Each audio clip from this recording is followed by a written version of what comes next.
Ahmedabad civil હોસ્પિટલનું 163 અંગદાન થયું છે। સિવિલ હોસ્પિટલમાં સુરેન્દ્રનગરના વતની બાબુભાઈ ચૌહાણને માર્ગ અકસ્માતમાં માથાના ભાગે ગંભીર ઇજાઓ પહોંચી હતી, ત્યારે ઇજાગ્રસ્ત બાબુભાઈને સારવાર અર્થે સિવિલ હોસ્પિટલમાં લઈ જવામાં આવ્યા। સિવિલ હોસ્પિટલમાં સારવાર દરમિયાન તેમને બ્રેન ડેડ જાહેર કરવામાં આવ્યા છે, ત્યારે પરિવારજનોએ મળીને સર્વસંમતિથી બાબુભાઈના અંગોનું દાન કરવાનો નિર્ણય કર્યો છે અને જેમાં 2 કિડની 1 લીવરનું દાન કરવામાં આવ્યું છે। સિવિલ હોસ્પિટલમાં 163મું અંગદાન થયું।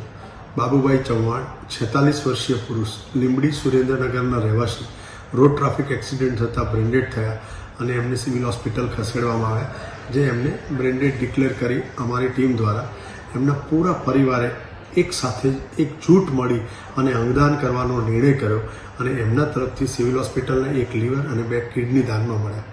આમ 163 અંગદાન થકી 527 અંગો સિવિલ હોસ્પિટલને દાનમાં મળ્યા, જેને 511થી વધારે લોકોને નવજીવન આપ્યું છે।